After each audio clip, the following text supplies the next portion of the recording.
আলুদা প্রতিনিয়ত খুব সকালে উঠে দোকান খুলে কাস্টমারের জন্য অপেক্ষা করে আর ভাবে দোকানের মাল নাই। সোহেলদার কাছে টাকা চাইছি ধার, সেটা সোহেলদাও দিতেছে না। এইদিকে কাস্টমারও নাই তেমনটা। শীতকাল পড়ে গেল। কি আলুদা, তোর আপা তো চলে গেল ইন্ডিয়া, তোমার এখন কি হইবে?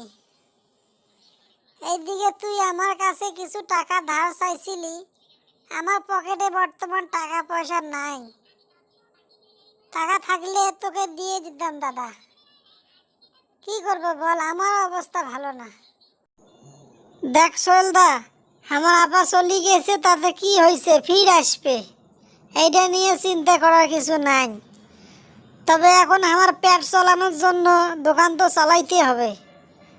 তোমার কাছে যদি কিছু টাকা থাকে সোহেলদা, ধার দাও, খুব উপকার হইবে। আমার দোকানে কিছু মাল সামানা করতে হবে। শীতকাল আসলো, কাস্টমার তো বাড়াইতে হবে, মাল করতে হবে। দুজনের কথার মধ্যে এলাকার এক পাতি নেতা এসে হাজির হইল আলুর চায়ের দোকানের সামনে। কিরে আলু, এই মাসের চান্দাটা দেশ নাই? এলাকায় দোকানদারি করে খাইতেছিস, আমার চান্দাটা দিবি না? আচ্ছা, চাঁদাটা পরে দিস। আগে ভালো করে একটু কড়া করে আমার জন্য সুন্দরভাবে এক কাপ চা নিয়ে আয়, আমি বসতেছি। দাদা, আমার অবস্থা খুবই খারাপ। আমি চান্দা দিতে পাবো না। এমনি আমার সংসার চলতেছে না, খুব কষ্টের দিন কাটতেছে। তার মধ্যে যদি আপনার চান্দা দেই, তাহলে কি হবে, আমার চলবে? এই বলে পাতি নেতা বিরিংসিতে বসতে গেল। এইদিকে সুনীল দা চা বানায় নিয়ে সেই এলাকার পাতি নেতার কাছে চা নিয়ে আসলো আর মনে মনে খুব বিরক্ত হলো। এই নিন দাদা, আপনার চা ভালো করে বানাই দিছে। সোহেলদা, আমার দোকানের অবস্থা ভালো না। তার মধ্যে যদি এই দাদারা আমার কাছ থেকে চান্দা নেয়, আমার কিছুই থাকবে না। দোকানের চালান পুঁজি সব গায়েব হয়ে যাচ্ছে দিন দিন। এমনিতে আমার বাড়িতে চাউল নাই, খরচপাতি কিছুই নাই। কি করব ভাবে পাচ্ছি না। আলুদা, তুই কাউকে কোনো টাকা পয়সা দিবি না। একদল গেছে, আর একদল এখনো না খেয়ে আছে। তারা এতদিন না খেয়েছিল, তারা একটু অত্যাচার করবেই। তুই কোনো চিন্তা করবি না, আমরা আছি তোর পাশে। কেউ যদি চাঁদা নিতে আসে, তুই শুধু আমাদেরকে একটু জানাবি। ছাত্র সমাজ কাউকে ছাড় দিবে না এবং কাউকে পরোয়া করে না। শোন আলু, ভালোই ভালোই যদি তুই প্রতি মাসে চান্দা না দেস, তাহলে এখানে তোকে দোকান করে খেতে দিব না আমরা। তুই কি মনে করছিস আমরা ভয় পাই? আমরা কাউকে ভয় পাই না।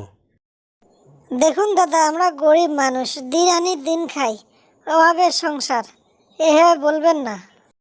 আচ্ছা ঠিক আছে আলু, তোকে চান্দা দিতে হবে না। আমাদেরকে শুধু একটু চা পান খাওয়াবি, আসলে খাতি সম্মান করবি, তাতেই হবে। শোন সুনীল দা, তুই কাউকে ফ্রিতে খাওয়াবি না। তোর এমনিতেই অভাবের সংসার, তার মধ্যে যদি তুই ফ্রি মানুষকে খাওয়াবি, তাহলে তুই চলবি কি হবে? এই কাজ ভুলেও করবি না। মানুষকে প্রশ্রয় দিবি না, তাহলে তারা মাথায় উঠবে।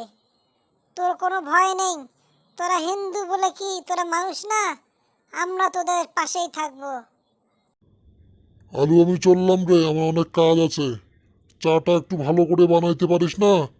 একটু ভালো করে চা বানাবি, আমি গেলাম। সারা জীবন যারা ভাত পাইলো না, তারা এখন নেতা সাজিছে, বুঝছিস?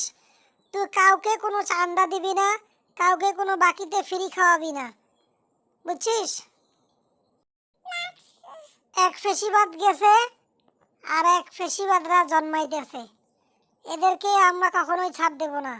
এরা অন্যায় করলে সবাই মিলে অন্যায়ের প্রতিবাদ করতে হবে। আলুদা, ভালো থাকিস, আমি গেলাম, আমার অফিসের সময় হয়ে যাচ্ছে। পরে দেখা হবে।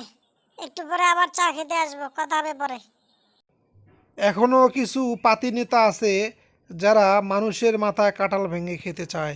আমরা এর প্রতিবাদ করব ইনশাল্লাহ।